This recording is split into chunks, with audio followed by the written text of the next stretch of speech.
Hello everyone, and welcome back to another stream of Seattle United versus South Korea. We're going to get underway here in just a moment. Everybody's lining up in the starting pen here. And tonight, normally they're going to be racing very specific jerseys, but tonight everybody's going to be racing a brightly colored jersey. So all of our Seattle colleagues will be racing some very bright kit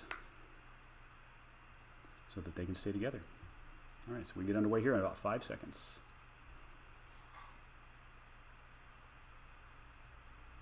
And they're off.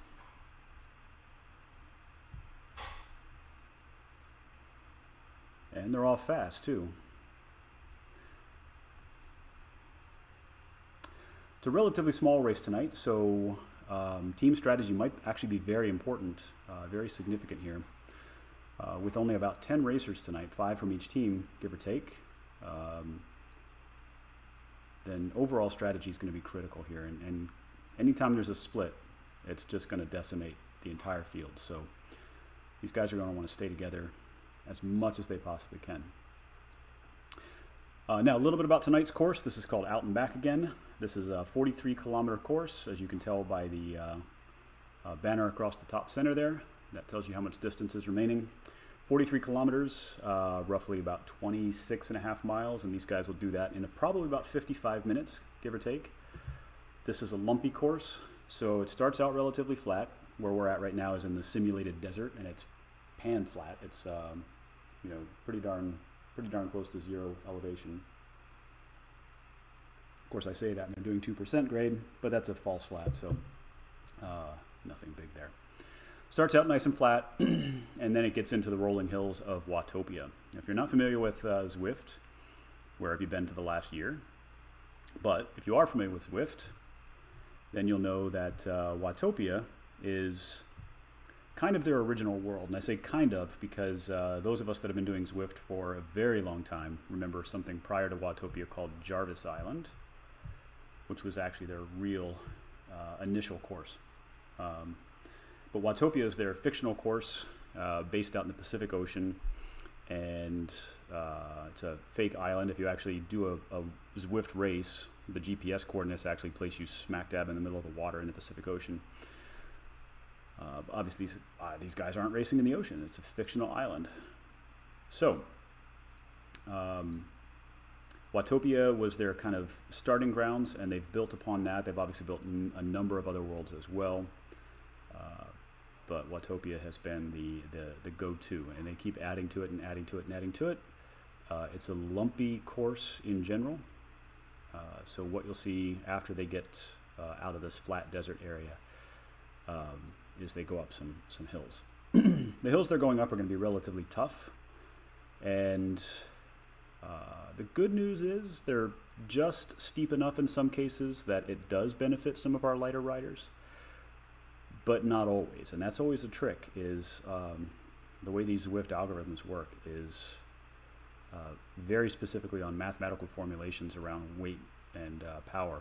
And you have to get past about a 5 to 6% gradient to really start to have your power to weight ratio actually have a significant impact. So on some of these less steep hills, the smaller riders that would normally have a huge benefit are not going to have as much of a benefit.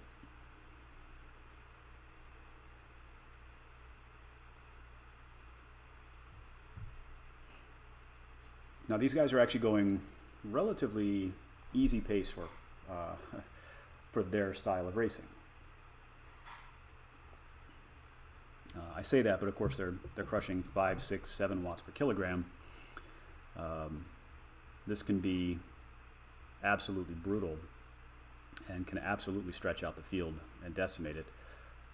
But you'll notice they're only doing little spikes up to that type of power right now. So I think what they're doing, they're probably playing some calculated moves here and trying to figure out who they're positioning for the hills. Now it looks like we've already got a couple guys actually off the back here, which is kind of surprising. This early in the race, but it's not like they're far enough off. Yeah, they're only 1 second off. They will close that gap down.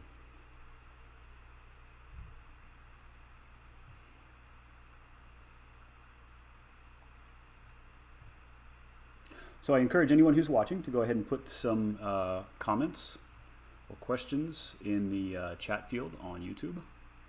We'll get to any and all of those questions. I know some of you are watching from Facebook live stream, and I'm not able to monitor that, but I am able to monitor the YouTube stream. So if you can click the link and go there instead of watching it directly on Facebook, you can actually see some of these streams in action and ask the questions and get immediate feedback there.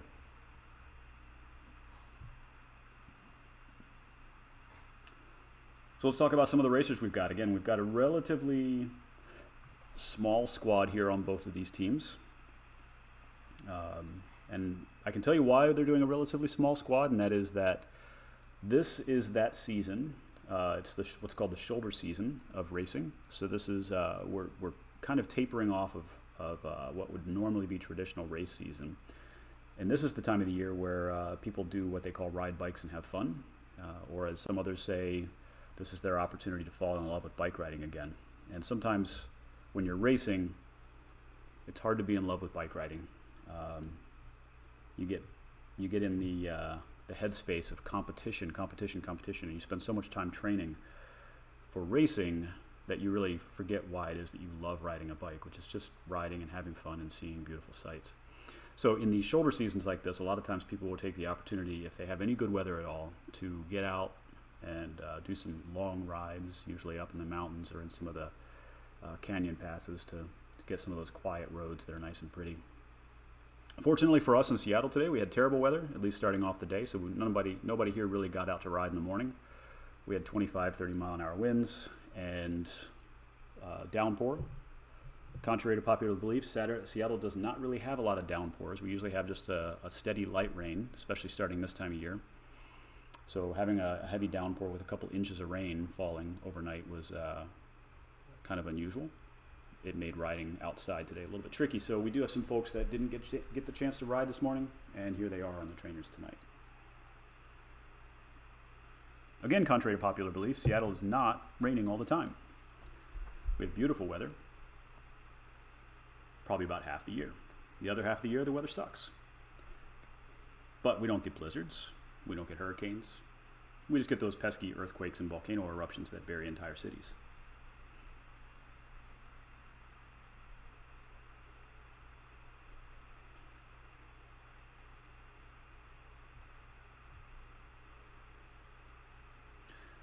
So the power they're holding right now, they're looking somewhere between 3.5 to 4.5 watts per kilogram.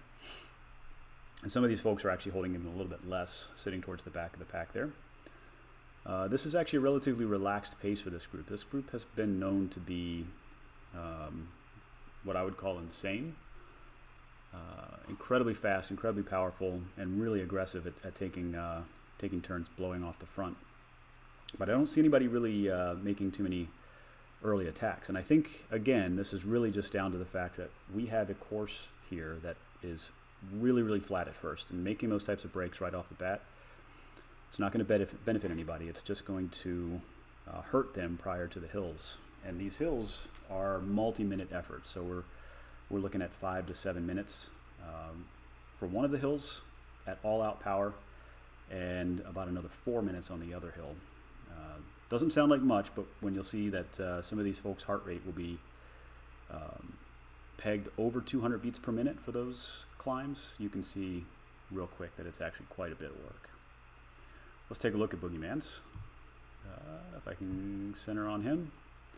199 beats per minute. Now he happens to be a tiny little kid with the heart of a small rabbit that may have a blocked ventricle or something, because it's not uncommon to see his heart rate into the 230 range.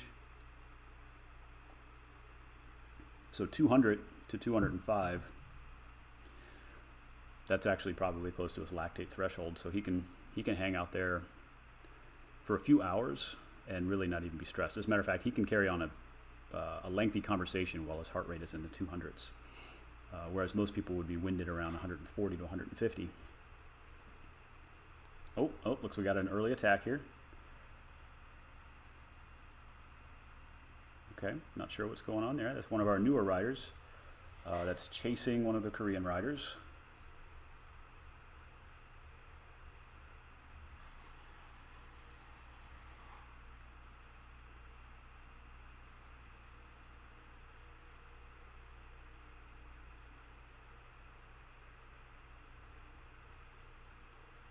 So these guys are going all out all of a sudden.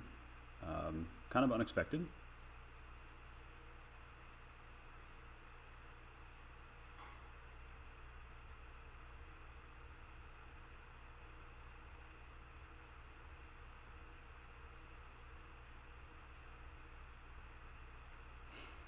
So who we're looking at right now is Andrew Allport. I have not had the opportunity to build out a rider deck or a rider slide for Andrew, but Andrew's actually a newer rider. Comes to us with a different background, so he's comes to us with a running background. We have a few runners on the team, and what we find is that folks that have done distance and endurance style running oftentimes have a really good background to jump into cycling as well. It doesn't translate one-to-one, so if you're not totally experienced with cycling and you jump in from a running background, you may find that you have some early season successes, but as the races pick up and the endurances get the distances and the endurance required for those types of races, it might get a little bit more challenging. We will see tonight just how well Andrew's able to do coming to us as a relatively new racer. But again, he's got a very strong running background, so that may actually help him out and pay off. Of course, somebody that we know has a very long history in racing is Ben Peterson. We put up a little bit more information about Ben here. Ben's been racing for a very long time. He's a young man as he is, but he's been racing since he was a junior and has a long list of successful races and wins. Being a Category 1 on the road is actually very challenging. It requires that you not only be a fast racer in general, you actually have to have several wins under your belt, several podium finishes under your belt, just to get those points enough to get upgraded to Category 1. So these racers that you see when you see their categories listed, they start at Category 5, which is a beginner, entry level. To move from Category 5 to Category 4, you have to have competed in and completed 10 mass start finish races. What a mass start finish is, or a mass start race, is a road race or a crit, not a time trial or a circuit race. Any race where you start together with a group of people is a mass start race. And to move from a Category 5 to Category 4, they just want to make sure that you have enough experience under your belt to do that. So they want 10 races that you complete. And I will tell you that it's entirely possible to enter, pay your money, and show up to a race and not complete. It's called a DNF, did not finish. Happens all the time. People DNF because they wreck, or because they get dropped and they get pulled out by the refs, or maybe they pull themselves out, maybe they're too tired. So you have to complete 10 of those before you can move on. And that's really just to ensure the safety of the pack, because you don't want people racing with 90 to 100 other people on open roads when they haven't actually completed 10 races against other beginners as a basis. So then your Cat 4 is your kind of advanced beginner. They've raced at least 10 races, completed at least 10 races, and that's where, for lack of better terms, that's where a lot of beginners go to die. They start as a 5, they go to that 4, they race there as a 4 for a very, very long time, and many people will just stay there. Because to get from a 4 to a 3, although they did just make it a little bit easier, you have to have some wins under your belt. You've got to have some points. You only get points by getting placement in those same style races. So that's crit, road race, circuit race. It does not count for time trials. So if you're a great time trialist but you can't win road races or crits, you're not going to get catted up to a 3. Those regulations did recently change, and I don't recall the exact details on it, but essentially you need to complete 25 road races or crits or circuit races, and you have to be within a certain standing within those races to be able to go from a 4 to a 3. So they did make it easier, and what that may mean is that we see fewer of what we call the lifelong Cat 4s. So now we're into Cat 3. Cat 3 is kind of your entry into the more advanced racers. And these are individuals that, again, they've won some races, they've got a lot of experience, they've got at least probably 50 to 60 races under their belt, and sometimes way more than that. So, again, you're starting to get into much more advanced racing. And I think everyone here on these races, with maybe one exception, is a Cat 3 or above. So these guys all have experience with these types of races and race strategies. Okay, now I'm gonna shut up for a second and go back to the stream itself and talk about what's going on here. This point in the race is actually quite critical. See if I can get an overhead shot. This is critical because it looks like we've got a split here. This is critical because this is really the first hill. This is not one of the longer hills, but it's a punchy effort. You can see they're going down right now, but they do have some up and down here. If there's already a split with a few of these folks off the front, they're really going to be quite interested in pulling that back in. So we've got 3 of our guys here, and that is Ben, Josh, and Will. Trying to see if there's anybody else in that pack. And then we've got one of our guys in the break, and that's Andrew, again, new racer, so that's impressive that he was able to get up there. Let's see if these guys can bring that back. It's very challenging on these types of races to bring those types of things back. They do have numbers in their favor. They've got more people here than in front. And I will tell you, I've seen Ben bring these types of things back before, and I see him on the front drilling it, so I think it's entirely possible. Now it's starting to stretch out a little bit, which can be dangerous.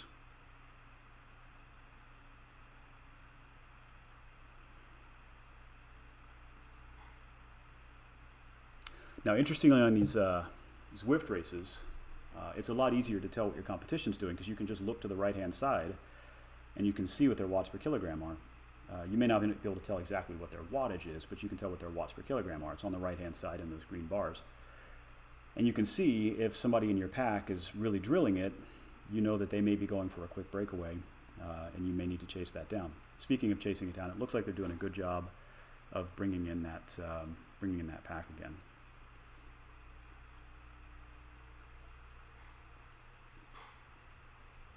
And what you'll see is as the road undulates, so notice they just went downhill down this negative 6%. This is actually a tunnel they're going through. As they go down that hill, as the first group goes down that hill, that gap will open up. That's because they're going downhill while the group behind them is going uphill, so it looks like it's opening up. But as they start going back uphill here in a second, you'll notice that that gap in front of them will close down. So you can see the breakaway riders right up here in front. Now, honestly, if this were me and I were in the race and it was a real road race, I would do what is called, I would punish these guys. I would straight up punish them. You go for a break off the front and it gets caught, I would not let you back in the pack. I would make you sit right on the front and make you think about what you did, especially at this early stage of the race. These guys, attacking pretty early on it's a pretty gutsy move. I mean, if they can keep it, that's awesome, that's great. But attacking that early really starts to shred the legs of the guys, and it can make it pretty tough. So there's Will taking the front, nice job. And then here's Ben moving up into place, trying to control the pace here. But yeah, typically if I'm in a race like this and I see somebody that makes an early attack and they try to come back in, usually that means they're trying to set something up for a breakaway, for a counterattack. I don't let them back in. I let them sit on the front in pain. Again, make them think about what they did. Okay, so getting back to race categories. Again, race category 3 is kind of your entry level into the more advanced racing scene, whereas category 2 really starts to get into the far more advanced racers. These are guys that not only proved their mettle going from the Cat 4s to the Cat 3s,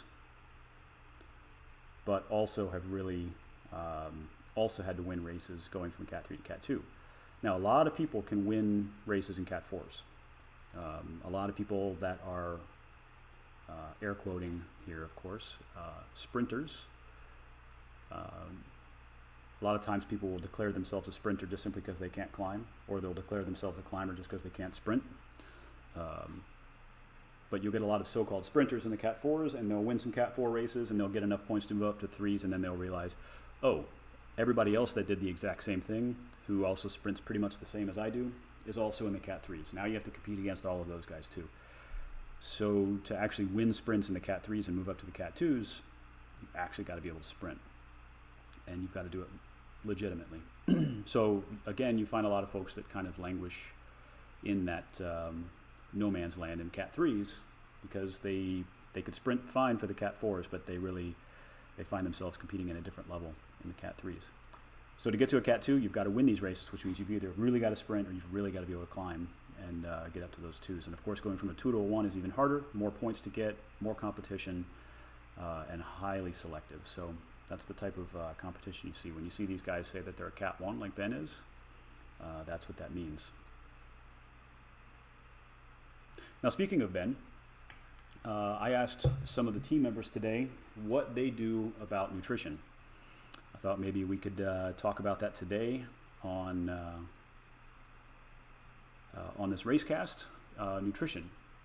And I will tell you, this conversation topic came up somewhat selfishly because as the father of one of these guys, I know it takes a lot to constantly feed him.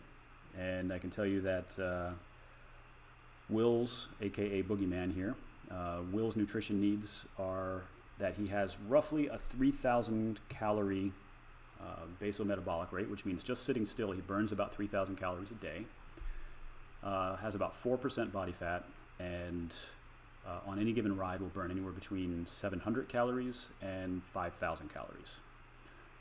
So typically we've got to be looking at about a 4,000 calorie intake daily, which is tough. It's very, very tough. You can take on a lot of junk food to get 4,000 calories, but eating healthy food, there's only so much broccoli and cauliflower you can eat before you get tired of it and get sick. So eating 4,000 calories of real food becomes challenging, and sometimes you have to take in way more than that. And not only that, you got to take it in at specific times. If you're riding or racing, you've got to be taking on food at very specific times, not just randomly throughout the day. So we'll often joke that we have first lunch and second lunch, which is true. First lunch will oftentimes have a sandwich or something more basic and simple, kind of early. And then second lunch will oftentimes either involve a full baked potato, loaded of course, because why not? Got to get those calories in, maybe some broccoli, some cheese, some onions, some sour cream and butter of course. Or rice. Brown rice is really good, with maybe some soy sauce or other types of sauce, maybe some vegetables with that as well, some broccoli, cauliflower, onions tossed in with that. And that's your first and second lunch. We try to avoid the heavy dinners and focus on lean proteins and vegetables for dinners. And of course, breakfast depends on what you're doing for the day. If you're racing, maybe a big breakfast, eggs, cereal or oatmeal, and a few other things.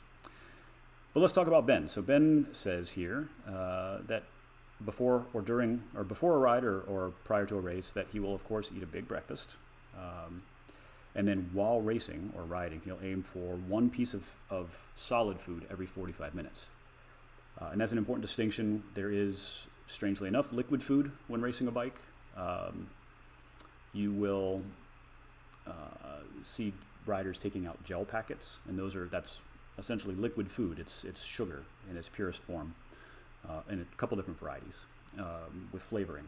And that just is because the body is burning that glycogen instantly, versus things like fat or protein, which take longer to digest and therefore longer to burn. Getting that glycogen into the system is very important. So he takes on food, real food. Oftentimes that's in the form of things like oat bars or rice bars, or some of our nutritional sponsors, for example, offer types of bars and other nutritional products like gummies that are nutrient packed. You wouldn't want to just eat those things while riding around. That's or while not riding around. Like sitting on the couch, you don't want to eat an energy bar or a race bar because you're putting 300, 400 calories into your system with one of those bars, whereas just a regular oat bar maybe 120, 150 calories. Another of Ben's tips is do not eat within 2 hours of going to bed.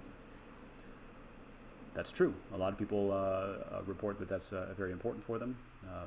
Personally, Will and I do actually eat before going to bed, but oftentimes it involves some maybe some fattier type foods, but not the bad fats, more like the good fats. Think avocados or nuts before going to bed. That helps you to feel a little bit more full overnight, but at the same time you don't have to eat that much, and it also is a good way to bring on those calories.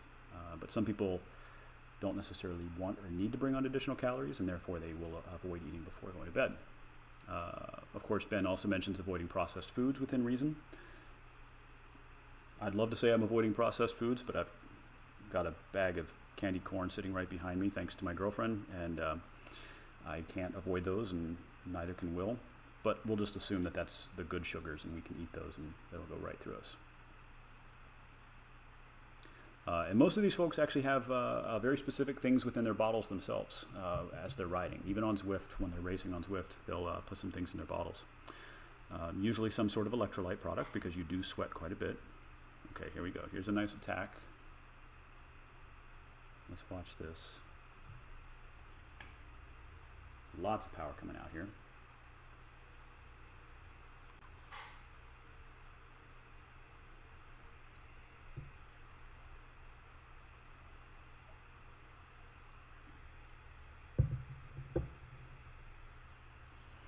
All right, we're starting to see some splits.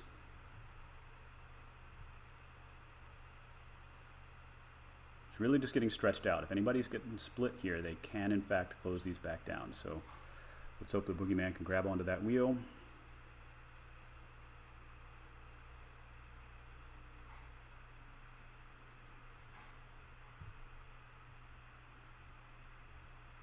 All right, he's gonna have to put out quite a bit of power here to catch that back on again.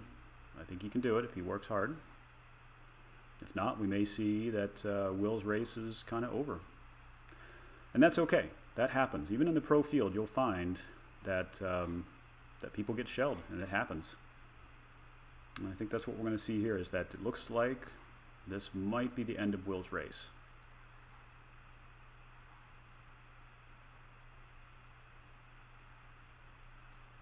All right. That was a tough pace there, and if that attack happened without him really expecting it, it can catch you off guard for sure.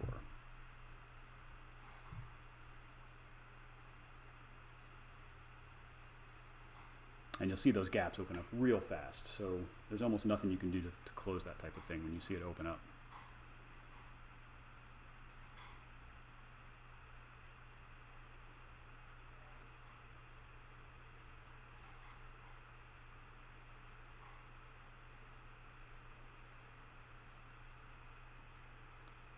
All right, when I asked the team about their nutrition choices on their team channel, again, I got a response from Chris Twardzik, otherwise known as Twardsy, who's not racing with us tonight, but normally does race with this group. And he sent me a nice picture of what looks to be a smoothie going to be made out of bananas, dates, that looks like papaya, and then he's got jackfruit and perhaps some orange juice in there as well. I can tell you, huge fan of smoothies here as well. We do a lot of fruit smoothies on a regular basis. Of course, the smoothies can be loaded with sugar, so you got to be careful about that. Again, I wouldn't just have a smoothie and then sit on the couch. That's not going to do you any good, but having a smoothie maybe an hour or two before a ride and then going out for that ride is not going to be, not necessarily going to be a bad thing.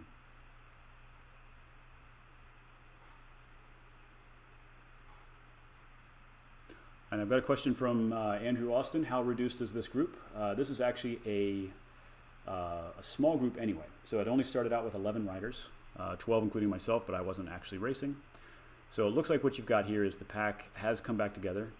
Will is off the pack at the moment, so I think his race is pretty much done, which is unfortunate because he really is one of the stronger climbers out there. So I think if he can hold in and just keep that gap minimized, he might be able to make up some time on the climbs.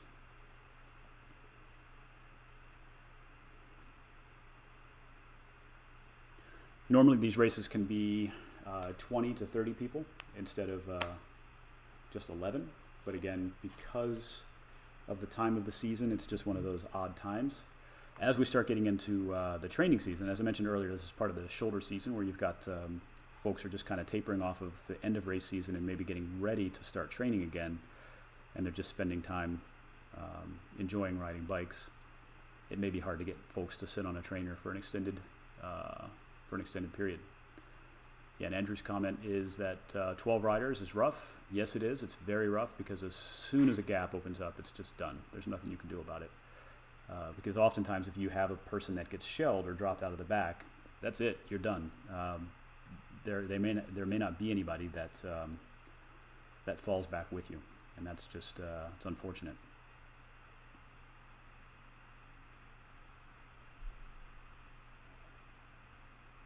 So Will continues to push here, and that's good. He's not giving up. So we'll see if, again, maybe he can close some of that down on the climb. I think that he has certainly an advantage over a lot of folks. And speaking of climb, this is what's called the volcano climb. Ben's about to go through that orange flag right there on the right-hand side, and that signifies the beginning of the volcano climb. If you look in the upper right-hand corner of the map, you'll see that it snakes around up to the top. And that is, as it snakes around, it's very much like a regular mountain road. You're going to see these guys going around corners, and as you go around these tighter corners or these hairpins, oftentimes the gradient can get incredibly steep just for a moment. It may not even show on the screen, but all of a sudden the trainer will just kick in with this resistance that is that's just hard to deal with. All right, and what we're seeing is there are starting to be some cracks here. So we've got Ben off the front. We've got some folks that are starting to kind of spread out on the backside here. But notice these guys are all putting in 5, 6, 7 watts per kilogram. Really the lowest rider is putting out about 5 watts per kilogram right now, which is very, very challenging, especially for extended periods. 5 watts per kilogram is, you know, totally reasonable for most of these riders on any given day. But you get to that 6 or 7 watt per kilogram range, and it just becomes incredibly challenging. All right, so we're seeing Ben filter towards the back here. I'm hoping that that doesn't mean he is... Nope, okay, he's got room. Boogeyman Will might be closing the gap down a little bit. I see that the numbers are ticking down instead of up. I can tell you that he can hold that 6 to 7 watt per kilogram range for quite some time, so he may just be waiting to push the real wattage until he gets on the hill.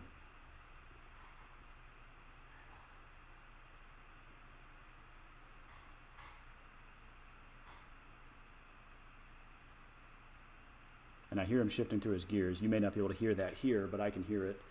And that may signify that he's in a little bit of trouble. And again, I'm seeing his power drop now, so he might just be at the point where he says, I'm done. And again, there's no shame in that. In a race this tough, if that gap opens up, it can be brutal to close it.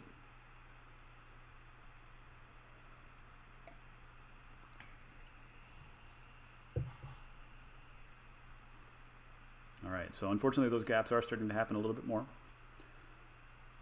We got Ben is gapping off the front here.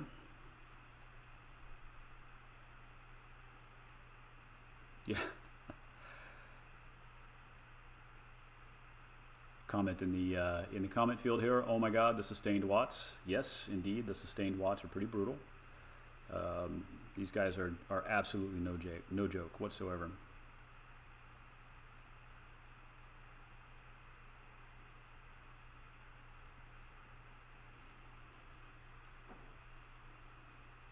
And Andrew's hanging in there pretty well again, especially being a newer rider, newer racer. That's a pretty impressive feat there.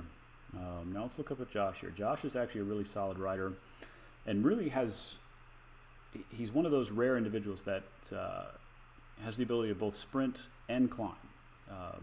He's a little bit humble and he won't admit to being a good climber, but the reality is he can hang pretty well even with folks that identify as climbers.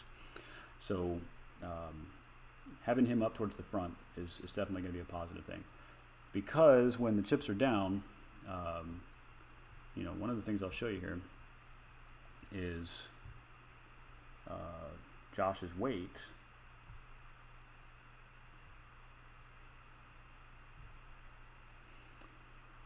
Josh weighs in at 72 kilograms, which is only marginally heavier than I am. I weigh in at about 64 kilograms right now. So 8 kilograms extra. Pardon the slight freeze on the screen there. Only about 8 extra kilograms that he's carrying there. He can climb really well. He can definitely outclimb the majority of climbers in the area. But he also has about a 1,300 watt sprint.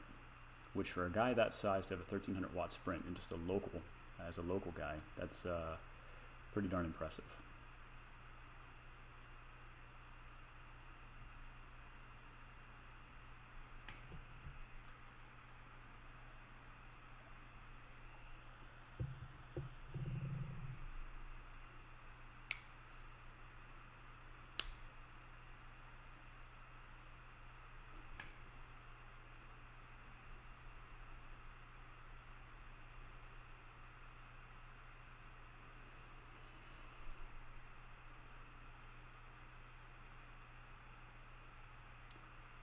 So in the near future, we'll see some more of these races again, but as we start to see some more of these races, we'll likely have a few more nationalities jumping in. We've had races with Costa Rica, we've had races with Japan, South Korea.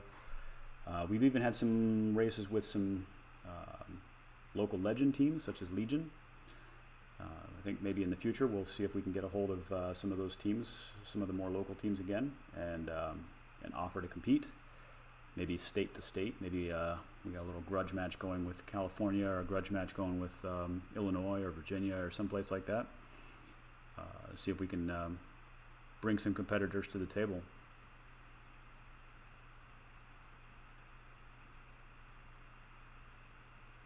All right, so these guys are getting stretched out all over the road here.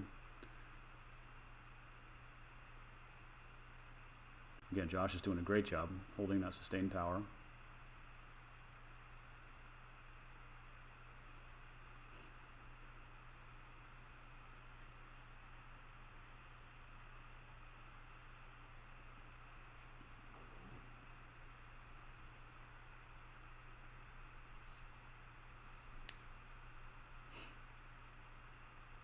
We won't talk about why Josh's nickname is Skittles. We'll just say that his nickname is Skittles, and we'll leave it at that.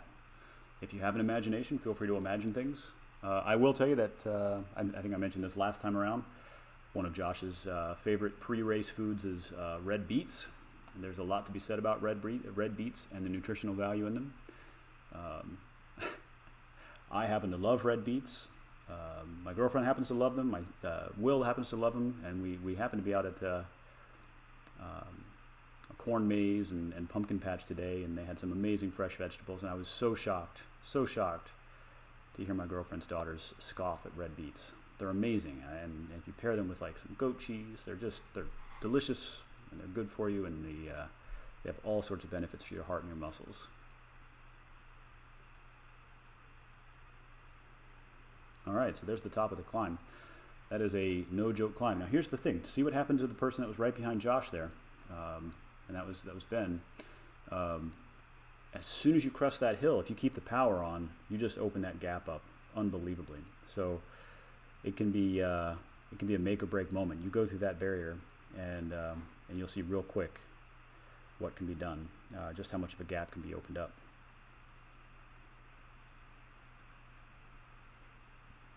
So Josh is only about 15 seconds off the lead group there, and I think he might be able to close that down.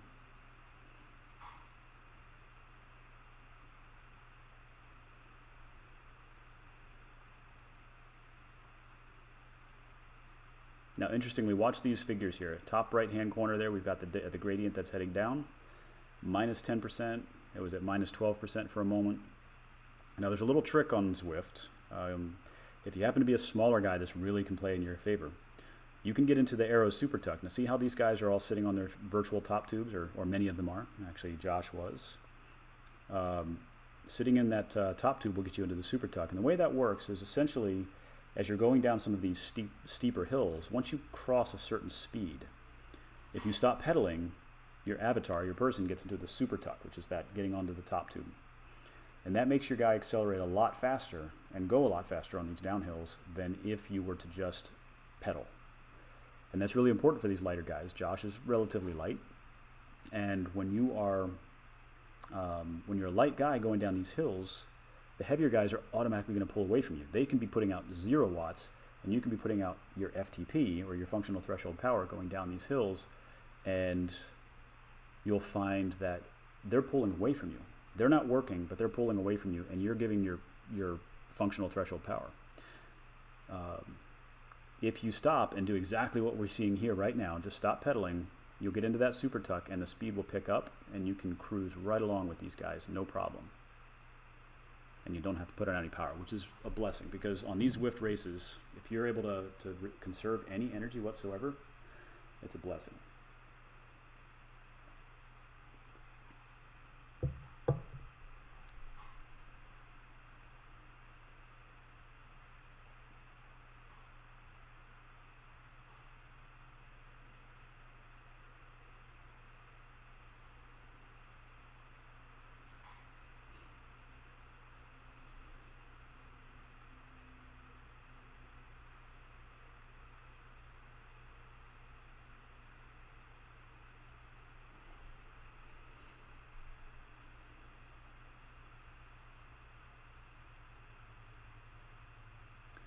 So training for these guys, in general, what we'll start to see, as I mentioned, I've said a couple times throughout this, is that shoulder season. So we're done with race season. Race season typically ends and tapers off towards the middle of September.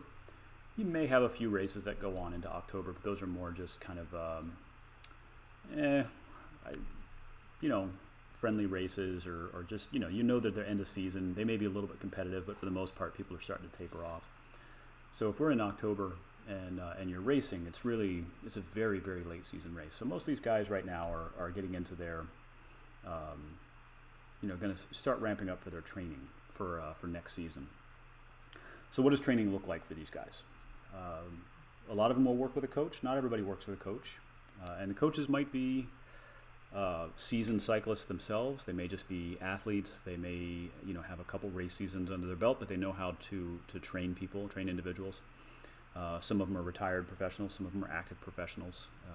But like I said, some people work with a coach. Some people don't. Coaches will prescribe certain workouts, and the athletes will work on those anywhere between 5 and 7 days a week.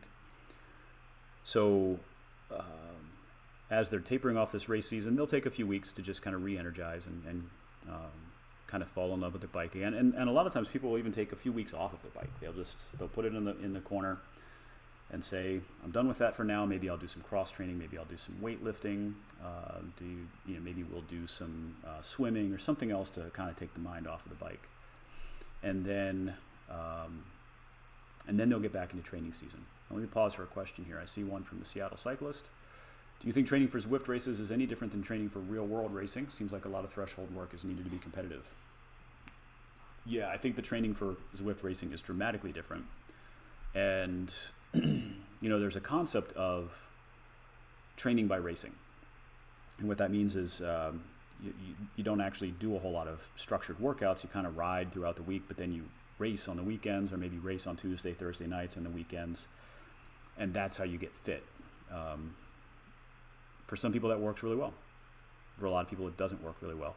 For Zwift racing, if you do that, it's going to take you a very, very long time to get accustomed to how they work. And I follow a lot of the bulletin boards, Zwift racers, Zwift riders. These are Facebook groups that you can join and have discussions on. And I always find it interesting that people talk about how difficult it is to cat up from a D to a B to a C to an A. And those categories are kind of similar to the USAT categories that I mentioned earlier, but not quite the same. They're more power to weight ratio oriented. So a D race is a very, it's entry level to not very much power. A C race is, I don't remember the exact ranges, but maybe 1.5 watts per kilogram to 2.5 watts per kilogram. A B race is 2.5 to 3.2, and I'm getting those wrong. That's a B race, and then a C race rather. And then a B race is 3.2 to 3.9 watts per kilogram. And then an A race is anything above 4 watts per kilogram. 4 watts per kilogram in a road race isn't really going to get you winning any Cat 3 races, unfortunately. If you do, it's just purely on strategy, not on power. On Zwift, 4 watts per kilogram is you're not going to do very well with that at all. You're going to be shot out the back real fast because these are all threshold level events. These guys are all pushing darn near their threshold power the entire time.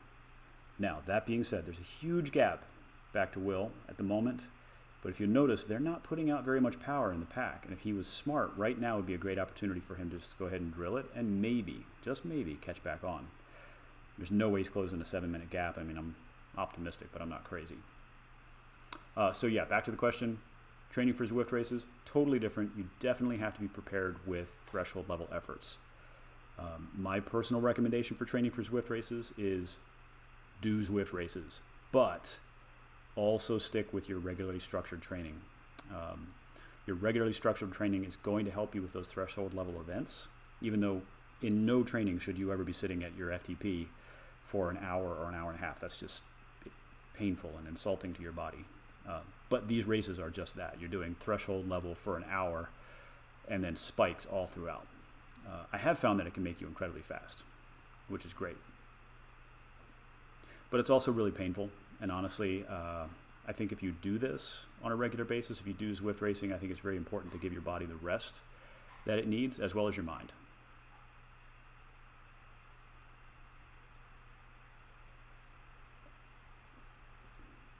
One thing that I think is absolutely critical, and people don't take this into consideration enough, is that rest is more important to training than hard efforts.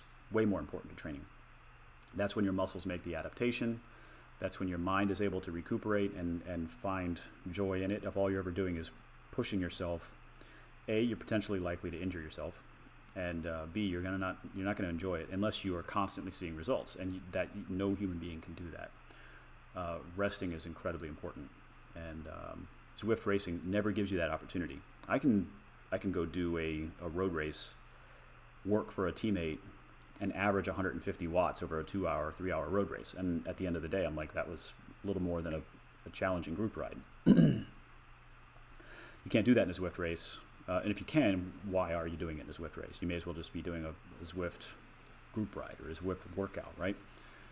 So Zwift racing, it takes a toll on people more than a road race, I think, in many, many different respects.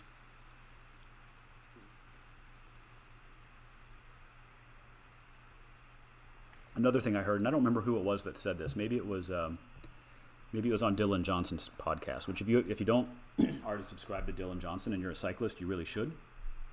One of the things I like about Dylan's channel is the fact that he approaches his discussions not just with his own personal experience, both as a cyclist and a coach, but also he is trained in science as well. So he will bring scientific studies to the table to discuss some of the topics that he brings up. His channel can be a little dry, but so can mine. And but at the same time, I think it's really, really valuable information that he brings to the table, and it's worth checking out his channel. I think it was him that said something effective. Most people's hard workouts aren't hard enough, and most people's easy workouts definitely are not easy enough. So people kind of sit in that middle ground where their hard effort is kind of hard and their easy effort is kind of hard. Making sure that you put in structure to where your hard workouts are very, very hard. Not all the time. I mean, if you're doing more than 1 to 2 very, very hard workouts a week, you're probably doing too much. But your easy workouts need to be very, very, very easy. And one of the things that Will's coach has him do is these rides called glass crank rides. And you're supposed to imagine that your cranks, the thing that your pedals are attached to, are made out of glass. And if you pedal too hard, they'll simply shatter. Or as he puts it, as his coach puts it, is ride in such a way that a slightly injured old lady could catch you. And it's really challenging. It's challenging not just to the body. I mean, the body, you can go out and ride really simple rides, really easy rides. But it's also really challenging to the mind and to the ego. There's nothing worse than being on a glass cranks ride and you're going up a hill and you're not even allowed to do more than like 120 watts up a hill, right? So you're doing a hill that should normally take a minute, but it's going to take you 4 minutes because you're going so easy. And all of a sudden, a Fred comes by you. If you don't know who Fred is, there's no insult to people named Fred. I have a relative named Fred. He's totally cool. But on a bike, a Fred, it's not the guy you want to get passed by. He's kind of a poser, right? So when you get passed by a Fred going up that hill, and he smiles at you real smug because you're wearing your race kit, and he's passing you thinking, ooh, I'm passing like a professional race guy, and I'm dropping him like he's standing still. And meanwhile, in your mind, you're like, oh my God, I wish I could put a paper bag over my face. I don't want to be seen getting dropped by an old Fred. That's kind of tough, right? You don't want to do that. You don't want to be seen being weak. But that's not it. Like I said, these easy rides, these glass cranks rides, they're very important to training. They're very important to overall fitness. And a lot of people don't do them enough because they're too worried that the Fred that's passing them is going to judge them. And that's just unfortunate, really. Got to take time, take rest. Speaking of resting, I actually didn't even touch the bike today, which is kind of a nice thing. I think that's my first day off the bike since January 1st of this year. But it kind of feels nice. And I think tomorrow I will go out and steal some KOMs. In the meantime, I'm drinking a nice hearty, robust porter while having these conversations with you all from Reuben's Brews. Not bad, kind of nutty, very malty. Definitely a good fall brew.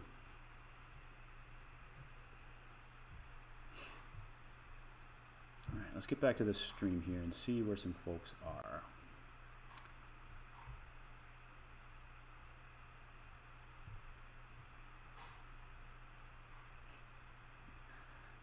So these guys are about 8K out right now from the finish.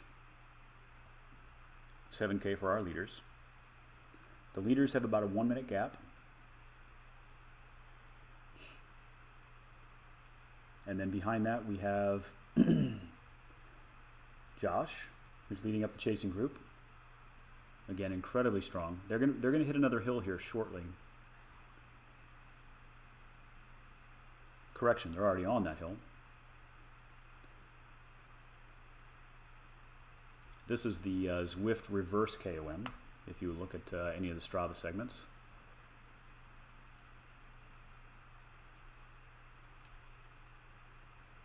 So this is the backwards direction on the course. And if you look up in the top right-hand corner of the screen, you see that overhead map. That shows you at the very bottom left corner of that overhead map, there's like this little tiny orange, now it's shifted up towards the kind of top left of that map as the map rotates. It's this orange line, and that's actually the barricade that shows you where the top of that climb is. So these guys are going to be going up just a slight more rise here, and then it does kick up one more bit at the top of that climb. So it flattens out here a touch, and then it kicks up, and you can kind of start to see the road pitch up a little bit.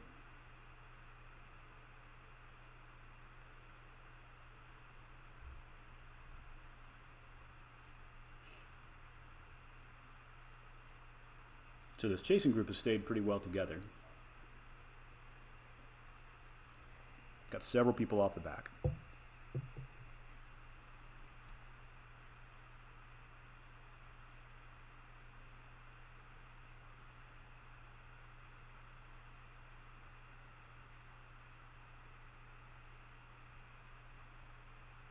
All right.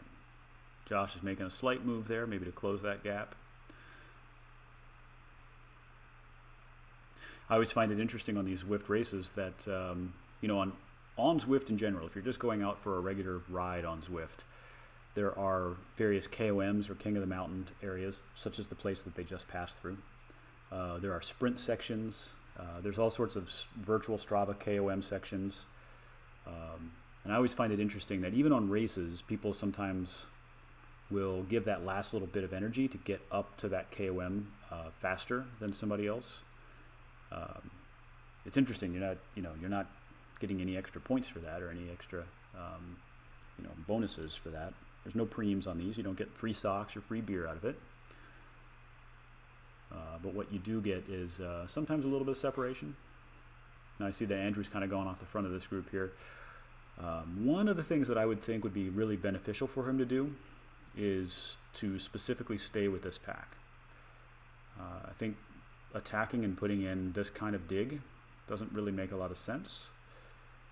Like I said, he's a newer racer, so maybe he's not familiar with why he wouldn't want to do that. But generally in a situation like this, if you've got a teammate with you in that little break right there, or in that, not break, but in that chasing group, you kind of want to keep that together. By keeping that together, you can you can make it really hard for the other guy there, the South Korean athlete there.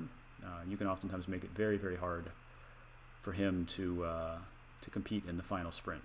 So we've only got 3 folks ahead of this group here.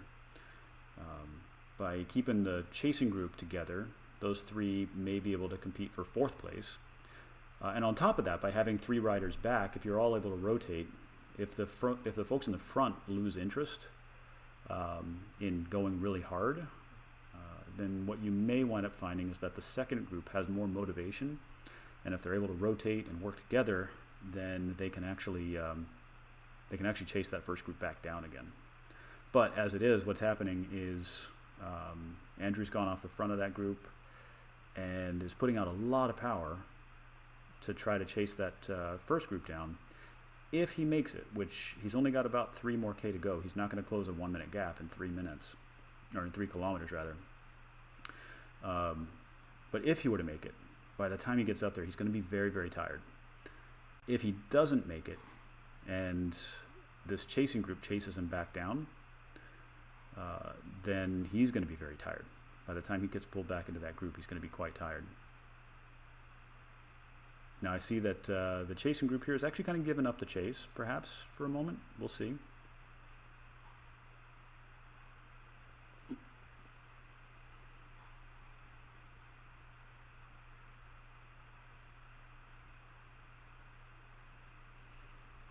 Okay, I am going to actually move to the lead group on here, even though there are none of the Seattle racers in there, which is quite unfortunate. We're going to move up to that lead group there and see what we've got going on. Now I find it interesting that they're using an aero helmet and a disc rear wheel. Both of those are totally legal, but they're interesting choices.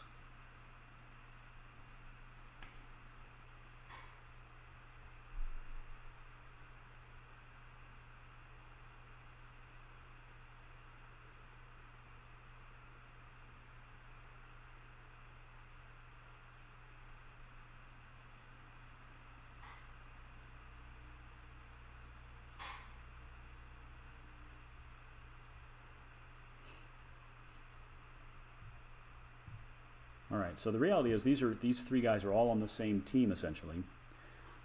So I wonder, are they going to actually sprint against each other in the final? My guess is yes, they probably will.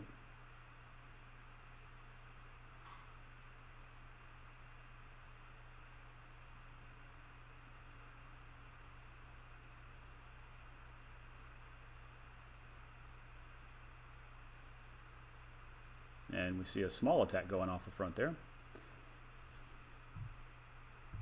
Let's see what's happening here. So he was pushing over 700 watts to get some separation there on his own teammates. Doing 54 kilometers per hour, so about 34 miles an hour.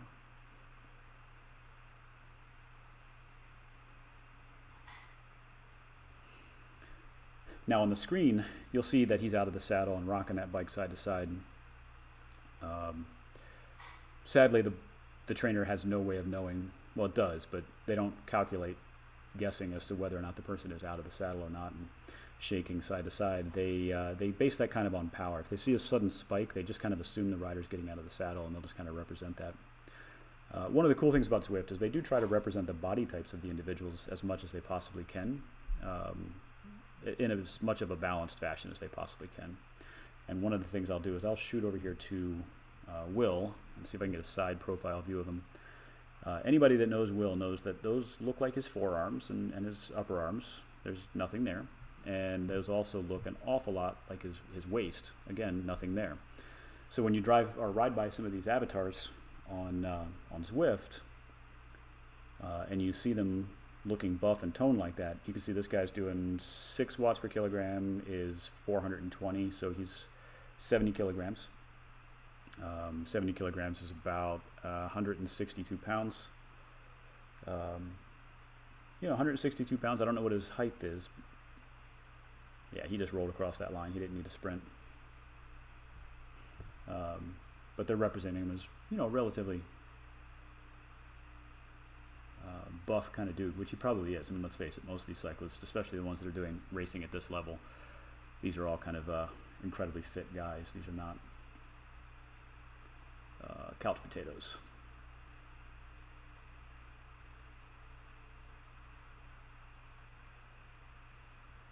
All right, so these guys should be done. Yeah, they're finally backing off the power. Maybe they just want to do a hard effort to finish up. I don't know, but the race was over for them. So let's take a look at Andrew here.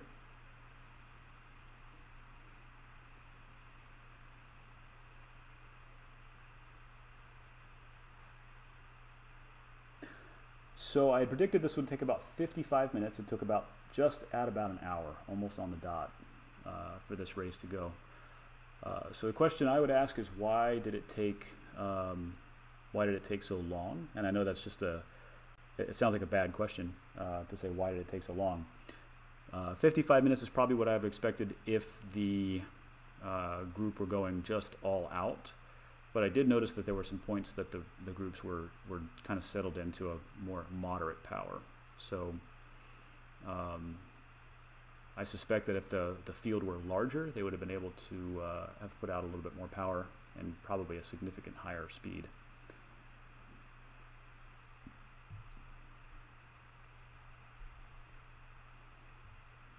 All right.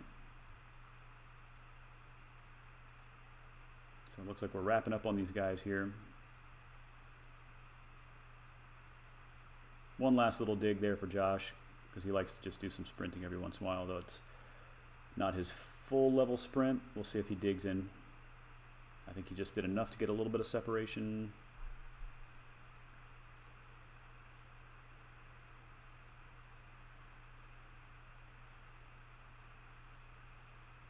Oh, here comes a little counterattack. We'll see if Josh can follow. Got over a kilowatt there. Come on, Josh, you can do it. Nope, didn't quite. All right. Well, guys, great job to everyone who participated. This is just incredibly tough, and as Seattle Cyclist points out, the power numbers are in fact mind-blowing. These guys are putting out immense power throughout these types of races, and it can be incredibly challenging. It's fun too. It's really, really fun. So let me go back to me, see who else is left on the road. Let me get my guys back here. So we got a little bit of a group coming in, rolling up in the gruppetto here, and then unfortunately Will did get popped, but that's okay. You know, like I said, we'll come back to these when there's more training under the legs instead of riding bikes and having fun, and we'll see if we've got a bigger field and maybe can do a little bit bigger races. I also have been chatting with some of the folks and see if we can get some of the juniors out here and doing some national level or even international level juniors types races. I think that would be phenomenal to see some of these kids who are just absolute beasts. Because let's face it, I mean, yeah, Will may have gotten popped off there, but he's 15 years old and was holding 6 watts per kilogram for the first half of the race. So yeah, that's still impressive. So again, thanks everybody for tuning in. Impressive race, very, very challenging with this small of number of people participating. We hope to have the next race be stacked again with 30 or more riders and see what we can come up with. So stay tuned for additional races. I will post these on my channel. We'll also post them on various groups on Facebook. And of course, if you see these links pop up, feel free to share them. I'd love to get more views on some of these. Typically what we'll see is we'll have anywhere between a dozen to 2 dozen viewers at any given time through these live races, which is, you know, impressive for just a half a dozen or, you know, a dozen random guys just racing bikes on a virtual platform. But I'd love to see more views. Maybe get a little bit more publicity on these. So if you see the link pop up, feel free to share it. We'd love it if you do. If you haven't already, subscribe to my channel. We've got some cool reviews coming up, including we're reviewing our Canyon TT bikes that we just put a season on, and we've got a nice long-term review on those. And we'll have far more Zwift race content throughout the winter, since let's face it, it's going to be crappy weather. In the meantime, stay safe, stay healthy, and we will